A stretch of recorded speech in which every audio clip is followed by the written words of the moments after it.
अब हम एक फोन के लिए लाइन में लगी भारत की जेनजी का वीडियो विश्लेषण करेंगे। आखिर उस फोन में ऐसा क्या है जिसके लिए जेनजी का एक तबका घंटों भर लाइन में लगा रहा। आज देश के कई बड़े शहरों में युवा लाइन में लगे दिखे, तो कोई 24 घंटे से लाइन में खड़ा था, तो कोई 12 घंटे लाइन में खड़ा दिखाई दिया। ये लाइन किसी बड़ी यूनिवर्सिटी में दाखिले के लिए नहीं थी, ये लाइन किसी नौकरी का फॉर्म भरने के लिए भी नहीं थी, ये लाइन थी एक फोन खरीदने के लिए। भारत में आज से अमेरिकी कंपनी एप्पल के आईफोन 17 की बिक्री शुरू हुई। आप तो जानते ही हैं कि एप्पल के फ़ोन के मुकाबले जो आम फ़ोन होते हैं वो आईफोन उससे बहुत महंगा होता है। बावजूद इसके फ़ोन खरीदने के लिए जेनजी वाली पीढ़ी के नौजवान घंटों लाइन में लगे रहे। एक फ़ोन के लिए मारामारी क्यों हो रही है हम आपको बताएंगे, लेकिन पहले सुनिए आईफोन खरीदने के लिए जेनजी वाली पीढ़ी ने कैसी कैसी मशक्कत की।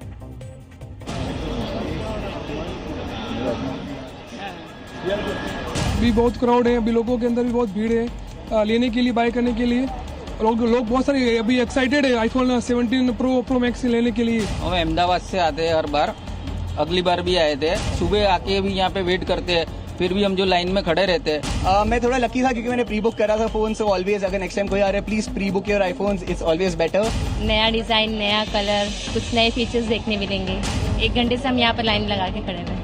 मैंने रात में 12 बजे से लाइन लगाया था, तो अब जाके मुझे मिला है। 8 बजे का मेरा स्लॉट बुक हुआ था और अभी मुझे जाके मिला है। एक 1 टेराबाइट लिया हूँ और एक 256 GB मिला मुझे।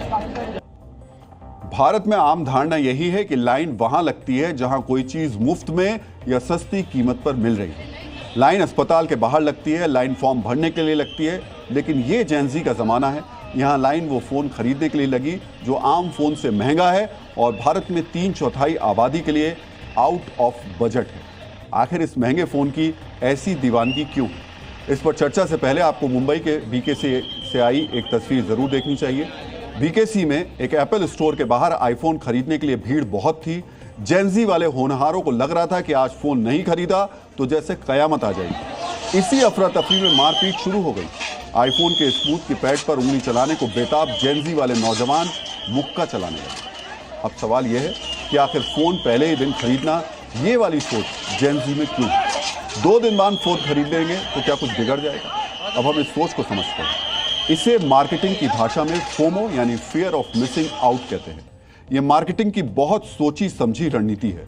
इसमें ऐसे प्रचारित किया जाता है जैसे प्रोडक्ट का स्टॉक जल्द ही खत्म हो जाएगा। यानी अगर आपने पहले नहीं खरीदा तो आपको लंबा इंतजार करना पड़ेगा। खरीदार को यह महसूस कराया जाता है कि आप प्रोडक्ट को पहले खरीद कर स्पेशल बन जाएंगे।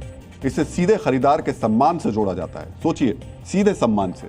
मार्केटिंग से ऐसा माहौल बनाया जाता है कि प्रोडक्ट अगर आपके पास नहीं है तो आप स्पेशल नहीं हैं। बाकी काम सोशल मीडिया में रील और पिक्चर वाली आदत कर देती है। प्रोडक्ट खरीदने के बाद खुद को स्पेशल बताने के लिए जेनजी वाली पीढ़ी फोटो, रील और स्टेटस के जरिए इसे सोशल मीडिया पर प्रमोट करेगी, खुद को दूसरे से स्पेशल बताएगी। इससे दूसरे को लगेगा कि कुछ छूट गया। यह अंधी दौड़ है। जिसे इस बार प्रोडक्ट पहले नहीं मिला वो अगली बार 24 घंटे पहले यूं ही स्टोर के बाहर खड़ा नजर आएगा। एप्पल जैसी कंपनियां कोई भी प्रोडक्ट लॉन्च करने से पहले करोड़ों रुपए खर्च करती हैं। आईफोन को लेकर जेनजी में जो क्रेज दिख रहा है ये उस खर्च का भी असर है। इसे अब थोड़ा डिटेल में समझते हैं। प्रोडक्ट को मार्केट में उतारने से पहले सेलिब्रिटी और दूसरे इन्फ्लुएंसर्स के जरिए मीडिया हाइप क्रिएट किया जाता है। प्रोडक्ट का इस्तेमाल करने वालों को जेनजी की भाषा में कूल बताया जाता है। स्कैरसिटी थिएटर रणनीति का इस्तेमाल किया जाता है, यानी जानबूझ करके कम स्टॉक मार्केट में उतारा जाता है ताकि सबको प्रोडक्ट नहीं मिले और लोगों को लगे कि डिमांड बहुत ज्यादा है। ऐसे में प्रोडक्ट की बिक्री शुरू होते ही वही होता है जो आज भारत के शहरों में दिखाई दिया। स्टोर के बाहर भीड़ लग गई और हर खरीदार प्रोडक्ट को पहले हाथ में लेकर खुद को दूसरों के मुकाबले स्पेशल दिखाना चाहता है। एप्पल के केस में यह मनोविज्ञान और भी अलग इसलिए है क्योंकि एप्पल अपने प्रोडक्ट को ऐसे मार्केट करता है जैसे वो स्टेटस सिंबल। जानबूझकर प्रोडक्ट को महंगा रखा जाता है ताकि खरीदने वाले को महसूस हो सके कि वो उन चंद लोगों में है जो ये प्रोडक्ट इस्तेमाल कर रहा है। इस मार्केटिंग रणनीति के साथ ही आईफोन को लेकर जेनजी की दीवानगी की वजह सोशल मीडिया का बढ़ता असर और फोन का इस्तेमाल भी है। मित्रों, भारत में साल 2024 में जेनजी ने करीब 2700 घंटे फोन पर बिताए। ये करीब साल के 112 दिन का समय होता है।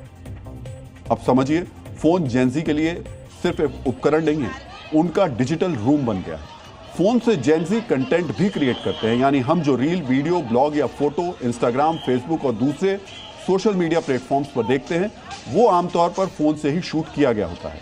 जेनजी के क्रिएटर्स आईफोन को ब्रांड बिल्डिंग टूल बताते हैं, यानी इससे कंटेंट बनाकर वो ज्यादा व्यूज और क्लाइंट ब्रांड्स को आकर्षित कर सकते हैं। इसलिए अमेरिका में जेनजी के करीब 87% युवा आईफोन इस्तेमाल करते हैं। भारत में जेनजी के करीब 10% युवा आईफोन का इस्तेमाल करते हैं। यह हम आपको यह भी बताना चाहेंगे कि जेनजी वाली पीढ़ी 18 से 24 महीने में अपना फोन बदल देती है। एप्पल जैसी कंपनियां जेनजी की इस आदत का भी फायदा उठाती हैं। कंपनियां जेनजी वाले खरीदारों को डिस्काउंट ऑफर करती हैं, उन्हें ईएमआई पर प्रोडक्ट ऑफर दिया जाता है। इतना ही नहीं, पुराने फोन की अच्छी कीमत भी ऑफर की जाती है। यानी आईफोन के लिए जो क्रेज जेनजी में दिख रहा है वो बनाया गया है। यहां हम ये भी बताना चाहेंगे कि जेनजी अपना ज्यादा समय सोशल मीडिया, वीडियो स्ट्रीमिंग और गेमिंग जैसे काम पर खर्च करता है। प्रोडक्टिविटी के लिहाज से एक्सपर्ट्स इसे समय का सदुपयोग नहीं मानते। यहां हम आपको बताना चाहेंगे कि अमेरिका की जेनजी को सबसे ज्यादा इनोवेटिव माना जाता है। यहां एआई सेक्टर में 50% से ज्यादा वर्कफोर्स जेनजी से है। अमेरिका में स्केल एआई, फिज जैसे जेनजी के स्टार्टअप $100 बिलियन की वैल्यूएशन रखते हैं। चीन में जेनजी के पास सबसे ज्यादा पेटेंट है। 2023 में दुनिया के आधे पेटेंट चीन के जेनजी के नाम रजिस्टर्ड किए गए। भारत में भी जेनजी के कुछ उद्यमियों ने एडिटेक और फिनटेक जैसे क्षेत्रों में कंपनियां बनाई हैं, लेकिन आबादी के लिहाज से देखें तो इस मोर्चे पर हमारे देश में अभी बहुत सुधार की संभावना है। Z News।